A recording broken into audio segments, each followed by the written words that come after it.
அனைவருக்கும் வணக்கம். இன்றைக்கு நாம் இந்தியன் 2 விமர்சனத்தை பார்ப்போம். இந்தியன் 1 இந்த படம் நாம் எல்லாரும் அறிந்தது. இந்தியன் 1ல் அந்த சேனாதிபதி கேரக்டர் எவ்வளவு அற்புதமான மேக்கப்பை உடையவர் என்றது எல்லாருக்கும் தெரியும். ஆனால் இந்த இந்தியன் 2ல் சேனாதிபதியாக வருகின்ற கமல் அவர்களுக்கு மேக்கப்பு அறவே பொருந்தவில்லை. அந்த மேக்கப் இந்தியன் 1 மேக்கப்பும் இந்தியன் 2 மேக்கப்பும் படு கேவலமான. இந்தியன் 2ல் எல்லா மேக்கப்பும் இருந்தது.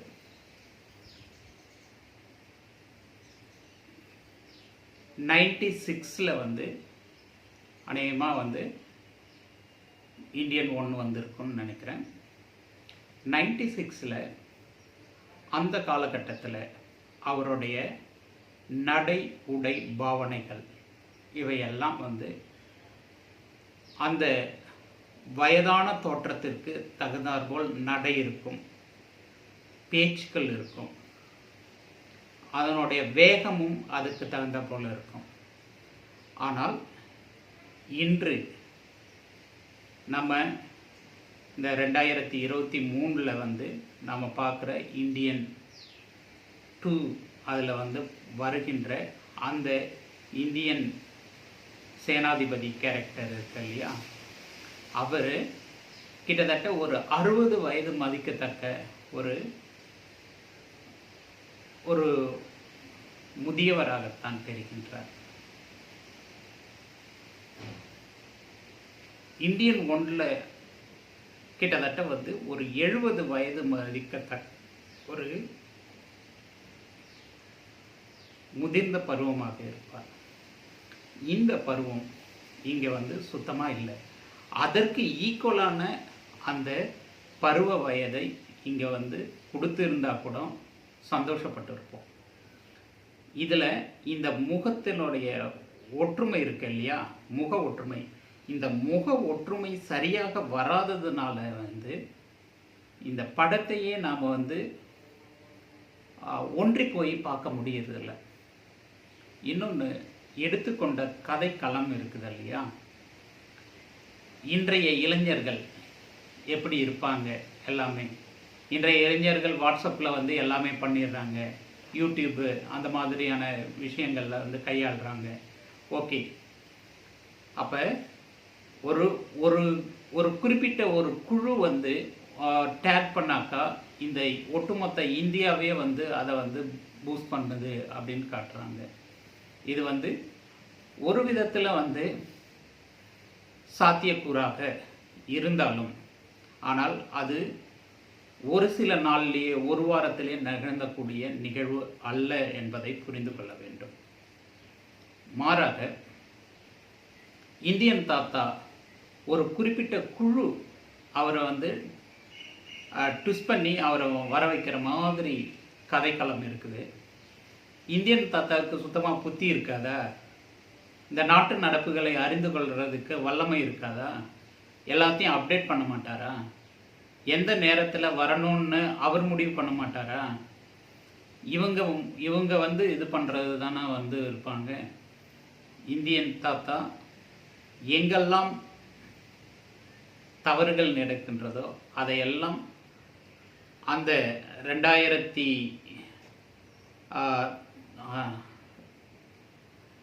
2006 கிட்டத்தட்ட 6லேருந்து நினைக்கிறேன், 2006லேருந்து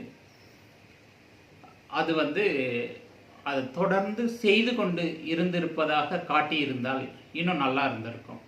அவர் மறைமுகமாக இந்த விஷயங்களெல்லாம் செய்துட்டு இருக்காரு, அது நமக்கு தெரியாத இருந்திருக்குது அப்படின்றத காட்டியிருக்கலாம். இப்போ இங்கே இந்த 2023ல் அவரை கொண்டாடுறதும் அவரை தூக்கி போட்டு மிதிக்கிறதுமாக காட்டியிருக்கிறீங்க. இது எவ்வளவு பெரிய அபத்தம், எவ்வளவு பெரிய அபத்தம். அப்போ இந்தியாவில் இருக்கிற எல்லா மக்களும் மூளை இல்லாத மக்களா? அப்போ ஒரு குடும்பத்தில் வந்து ஒரு கொலை நடக்குதுன்றதுக்காக வந்து யாரும் வந்து நல்லது கெட்டது புரியாத ஒரு மக்கள் தான் இங்கே இந்தியாவில் இருக்கிறாங்களா, இல்லை தமிழகத்தில் இந்தியாவுக்குள்ளே இருக்கிறாங்களா? அவரை துரத்துற இந்தியன் தாத்தாவை துரத்துற மாதிரி காட்டுறீங்க. அப்போ இப்போ இருக்கிற எல்லா முட்டா பசங்களும் சேர்ந்து அவரை இந்தியனை வந்து ஒரு கெட்டவராக வந்து ப்ளேம் பண்ணுறது. ஒருத்தவன் வந்து கோ பேக் இந்தியன் போட்டாக்கா எல்லாரும் உலகத்தில் இருக்கிற எல்லாமே கோ பேக் இந்தியன்னு போட்டுருவானா? அவ்வளோ முட்டா பசங்களாவா இந்த சமூகத்தை காட்டுறீங்க? இது கேவலமாக இல்லை உங்களுக்கு? ஒரு இன்றைய இளைஞர்கள் எவ்வளவு கேவலமாக இருப்பதாக வந்து சித்தரிக்கிறதுன்றது ஒரு சினிமா ஊடகம் வந்து மிக இழிவானது ஒன்று. இன்னொன்று, நான் வர்மக்கலை ஆசான். வர்மக்கலையை உங்களை மாதிரி வந்து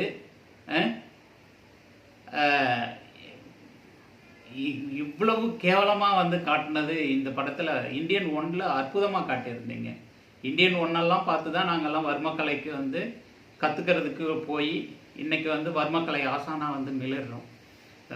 வர்மத்தில் இருக்கிற நுட்பங்கள் வந்து சொல்லி சொல்லி யாரும் வந்து தாக்குவது கிடையாது. தாக்கும் முறைகள் இருக்குது இல்லையா? தாக்குகின்ற முறைகள் வந்து டைலாக் எல்லாம் பேசிட்டு ஒரு 10 நிமிஷம் டைலாக் பேசிட்டு வந்து கொள்றதெல்லாம் வந்து இதெல்லாம் வந்து அநியாயத்துலேயும் அநியாயம். இதெல்லாம் வந்து இன்னைக்கு இருக்கிற வந்து என்னது ஸ்கூல் பசங்களுக்கு என்ன இது வந்து நியாய தர்மமாக இருக்கும். ஆனால் இந்த வர்மக்கலைன்ற தெரிஞ்சவங்க எல்லாம் பார்த்தாங்கன்னாக்கா நகைப்புக்குள்ளதாக இருக்கும். வர்மம் அங்கே உறக்க வர்மம் எல்லாம் வந்து நீங்கள் வந்து பட்டுச்சுனாக்கா என்ன இது இருக்குது? அது தாக்கினாக்கா என்ன நிகழும், எந்தெந்த நரம்புகள் எல்லாம் பாதிக்கப்படும்ன்றதெல்லாம் வந்து இருக்குது. அதெல்லாம் நுட்பமாக அறிந்தவன் நபர்களிடமிருந்து நுட்பமாக நீங்கள் கற்று தேர்ந்து அதுக்கப்புறம் படம் எடுக்க வேண்டும். படம் என்னது? கேமரா வந்து சில இடத்துல வந்து ஆடுது. ஆங்கிள் பாட்டம் ஷாட்டெல்லாம் வச்சுருக்காரு. அவர் எதுக்கு பாட்டம் ஷாட்டெல்லாம் வைக்கிறாருன்னே தெரியல இந்த கேமராமேன். என்னத்த சொல்கிறது? தேவையில்லாத 2 பீஸ் நடனமெல்லாம் இருக்குது. இந்தியனுக்கு வந்து இதெல்லாம் தேவையா? இதெல்லாம் தேவையா? இந்த மாதிரி குப்பையான இந்த படங்கள் வந்து எவ்வளவு வந்து ஒரு தேசபக்தியான படத்தை இவ்வளவு ஒரு குப்பையாக ஒரு படமாக எடுத்திருக்கிறதுக்கு நான் ரொம்ப வேதனைப்படுறேன். ஏண்டா இந்த படத்துக்கு போனோம் அப்படின்ற அளவுக்கு வந்து ஒரு இது ஃபீல் வந்துடுச்சு. இவ்வளவும் காரணம் ஒரு இடத்துல கூட வந்து எல்லாம் ஒரு குடும்பத்தில் இருக்கிறவங்க அவங்கவுங்க குடும்பத்தை வந்து என்ன பண்ணணும்? ஒரு இந்தியன் தாத்தா அப்படி வந்து வந்தாருன்னாக்கா இந்த தேசத்தை வந்து எவ்வாறு வந்து தூய்மைப்படுத்துறதுன்றத வந்து இருக்கணும். முதல்ல வந்து ஒரு தனி மனிதன் ஒழுக்கமாக இருக்கணும். ஒரு தனி மனிதன் ஒழுக்கசீலனாக இருக்கணும், புனிதவானாக இருக்கணும். பிறகு அதே மாதிரி தன்னுடைய ரூம், முதல்ல நீ வாழக்கூடிய அந்த ரூமை தூய்மைப்படுத்த வேண்டும். நீ இருக்கிற அந்த ரூமை முதல்ல க்ளீன் பண்ணு. அதுக்கப்புறம் வீட்டை சுத்தம் பண்ணு. அதுக்கப்புறம் வீட்டில் இருக்கிறவங்க தூய்மையாக இருக்கிறாங்களான்னு பாரு. அதே மாதிரி உண்மையாக நேர்மையாக நம்மளுடைய குடும்பத்தில் இருக்கிறவங்க இருக்கிறாங்களா அப்படின்றத பாருங்க. இல்லையா மாற்றுங்கள். நீங்கள் மாற்றத்தை நீங்கள் உண்டாக்காத மாற்றங்களை உருவாக்கவே முடியாது. அப்போ ஒரு தவறு நடக்குதுன்னாக்கா நீங்கள் என்ன சொல்லணும்? தன்னுடைய தாய் தந்தையோ அப்பா அம்மாவோ இல்லை அண்ணன் தங்கையோ தவறு செய்யும்போது தவறுகளை சுட்டிக்காட்டி அதை திருத்துபவராக இருக்கணும். அது முடியாத பட்சத்தில் தான் நீங்கள் அடுத்த கட்ட நடவடிக்கைக்கு போகணும். இங்கே மறைஞ்சிருந்து வீடியோ எடுத்து அதை வந்து பப்ளிசிட்டி பண்ணுறது போகிறது, அவங்க வந்து நீ இந்த குடும்பத்துக்கு வராத போவாதன்றது. ஒரு தூய்மையான ஒரு மனிதன், நேர்மையாக ஒரு மனிதன் வந்து போகிறான்னாக்கா அப்போ என்ன இருக்கும்னாக்கா ஒன்றே ஒன்று தான், இந்த உலகத்தை பற்றி கவலைப்படக்கூடாது, சொந்த பந்தங்களை பற்றி கவலைப்படக்கூடாது, நேதி நேர்மை மட்டும்தான் அவன் கண் முன்னாடி இருக்கணும். இந்த ஊர் உலகம் தூற்றினாலும் நேர்மை இதுவென்றால் அதன் நிலையில் நிற்கணும். உண்மையான செயல்களை நோக்கி அவன் நடைபெற வேண்டும்.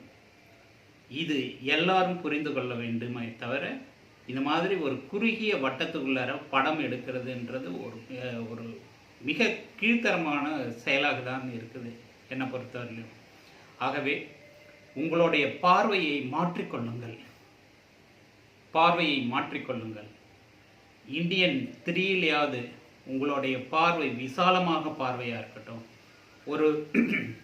ஒரு இந்தியன் தாத்தா எத்தனை பேரை வந்து கொலை பண்ணிடுவார் சொல்லுங்கள்? ஒரு ஆள் எத்தனை பேர் கொலை பண்ண முடியும்? எல்லாரையும் கொலை பண்ணிக்கிட்டே இருக்க முடியுமா? முடியாது இல்லையா? அப்போ என்ன பண்ணணும்? எவ்வித தந்திரத்திலேயாவது அதை வந்து சரி பண்ணணும். அதற்கு உண்டான வேர் எங்கன்றதை கண்டுபிடிக்க. அப்போ தனி ஓடும் மனிதனுடைய மாற்றங்களிலிருந்து, ஒழுக்கங்களிலிருந்து மாற வேண்டுமே ஒழிய நீங்கள் வந்து கொலை செய்வதால் அது வந்து நியாயமாகாது.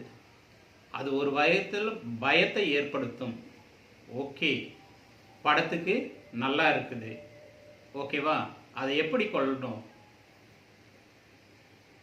கொலை தவறு செய்பவனெல்லாம் கொலையாகிக்கிட்டே இருக்கிறான் அப்படின்னு கொண்டு போகணும். எப்படி கொலை பண்ணணும், எப்படி இறக்குறான் தெரியல, அதுக்கு காரணம் யார் தெரியல அப்படின்ற போர்வையில் நீங்கள் நகர்த்திருந்தீங்கன்னாக்கா கதை அழகாக இருந்திருக்கும். அதை செய்பவரெல்லாம் இந்தியன் தாத்தா அப்படின்றது கடைசியாக கொண்டு வந்து முடிச்சிருந்தீங்கன்னாக்கா இன்னும் நல்லா இருந்திருக்கும். இங்கே இந்தியன் தாத்தாவே வந்து என்ன தாத்தா வராருன்ட்டு, அது உலகத்திலே வந்து என்ன சொல்கிறது, இன்றைய இளைஞர்கள் எல்லாம் வந்து இப்படி தான் இருப்பாங்கன்ட்டு ஒரு 500 பேர் ஆட விட்டுருப்பீங்களா தாத்தா வராருக்கு? எதுக்கு இது? தாத்தா வராருன்னு வந்து யூடியூப்பை பார்த்துட்டு ஹேஷ்டேக்கை பார்த்துட்டு இது போல தான் ஊர்களெல்லாம் ஆடிட்டு இருக்கானா? சொல்லுங்க, எத்தனை பேர் ஆடி இருக்கிறான்னு சொல்லுங்க. கோ பேக் மோடின்ட்டு ஹேஷ்டேக்கை ஓடும், வேற என்னமோ வரும். அதுக்கெல்லாம் வந்து குதிச்சிக்கிட்டு இருக்காங்களா தமிழ்நாட்டு மக்கள், இல்லை இந்தியாவில் இருக்கிற மக்கள் எல்லாம்? என்ன இதுன்றது தெரியல. படம் பார்க்கறதுக்கு ஒரு பிரம்மாண்டமாக இருக்கணுன்றதுக்காக எத்திக்ஸ் இருக்கணும். ஒரு சினிமா எத்திக்ஸ் இருக்கணும். சினிமா எத்திக்ஸ் இல்லாத எந்த இதுவும் இருக்கக்கூடாது. ஒரு படம் எடுக்கிறீங்கன்னாக்கா குறைந்தபட்சம் ஒரு அளவீடுகள் இருக்கணும். உண்மையான வாழ்க்கைக்கு நிகராக அப்படி கொண்டு போகணும். இந்தியன் 1 எடுத்தீங்க, அதில் ஏதாவது உங்களுக்கு வந்து அனாவசியமாக வந்து குறை சொல்கிற மாதிரி இருந்துச்சா? காரணம் என்ன? யதார்த்தங்களை உள்வாங்கிக் கொள்கின்ற வசனகர்த்தா அங்கே வந்து வாழ்ந்திருக்கிறார். அவருடைய வசனங்களில் அது தெரிந்திருக்கிறது. இங்கே அப்படி ஒரு மனிதனே இல்லை. இங்கே வசனங்கள் அங்கே என்ன சொல்ல வருதுன்றது ஒன்றுமே இல்லை. இங்கே எல்லாம் வந்து குட்டிகளாட்டா. இங்கே இருக்கிற அந்த நண்டு சிண்டுகள் எல்லாம் சேர்ந்து வந்து இந்தியன் தாத்தா வராருன்ட்டு அவரை வர வச்சு அவரை செருப்பால் அடித்து தோர்த்துது. இதுதான் இந்த இந்தியன் 2 வந்து சொல்ல வருதா? அப்போ இன்றைய இளைஞர்கள் இப்படி தான் வந்து இருக்கிறாங்களா? தேசபக்தியாக இருக்கிறாங்களா? அதுதான் சொல்ல வருதா இந்த இந்தியன் 2? என்ன கருமண்டா இது? ஒருத்தன் மியூசிக் போடுறான்னு கொலையாக பொண்ணு எடுக்கிறான். அது ஒரு டகரன்னு ஓடுது, இது ஒரு பக்கம் ஓடுது. என்னத்த சொல்கிறது? உண்மையாக சொல்கிறேன், இதை வந்து படம் பார்த்துட்டு வந்து அப்படியே உக்காந்துக்கிட்டு உங்களுக்கு வந்து ஷூட் பண்ணி கொடுக்குறேன். நான் உண்மையாக இந்த படம் பார்த்து வெறுத்து போய் உக்காந்துக்கிட்டு இருக்கிறேன். ஒரு வர்மக்கலை ஆசானா வந்து என்ன சொல்கிறது, வர்மக்கலையை வந்து வர்மக்கலையோட அடிமுறைகள் இருக்குது இல்லையா, அடிமுறைகள் வந்து பயன்படுத்துகிற விதங்கள் இருக்கிறது. அதை அற்புதமாக காட்டியிருக்கலாம். ஒவ்வொரு அடிமுறைகளுடைய நுட்பங்களையும் காட்டியிருக்கலாம். அந்த நுட்பங்கள் சும்மா வந்து ஒடிவு முறையில் இருக்கிற பாடல்களை கொடுத்துட்டாக்கா அதெல்லாம் வந்து இதாகிடுமா? அதெல்லாம் யார் கேட்டா? இதை அடித்தா இப்படி ரியாக்ட் ஆகும்னு அதை செயல் வடிவமாக காட்டணும். அதை நீங்கள் வந்து பாடமாக எடுக்கிறீங்க எங்களுக்கு உக்காந்துக்கிட்டு வர்மக்கலை என்னன்ட்டு. இங்கே அடித்தா இப்படியெல்லாம் ரியாக்ட் ஆகும்ன்றத செயலில் காட்டணும். அதெல்லாம் பாடல் வரியில் போட்டெல்லாம் காட்டினாக்கா அந்த அளவுக்கு வந்து என்ன சொல்கிறது, இது வந்து என்ன சொல்கிறது, அதெல்லாம் சிறுபிள்ளைத்தனமான ஒரு வர்மக்கலையினுடைய நுட்பங்கள். அதெல்லாம் வந்து மிக அனுபவம் வாய்ந்த வர்மக்கலை ஆசான்களிடம் ஆய்ந்து அனுபவம் பெற்ற பிறகு நீங்கள் வந்து படங்கள் எடுத்திருக்க வேண்டும் என்பது என்னுடைய தாழ்மையான கருத்து. இந்த விமர்சனங்கள் பல பேரை புண்படுத்தலாம், சில பேருக்கு நிறைவை கொடுக்கலாம். ஆனாலும் எது உண்மையோ அதைத்தான் சொல்கின்றேன். நன்றி, வணக்கம்.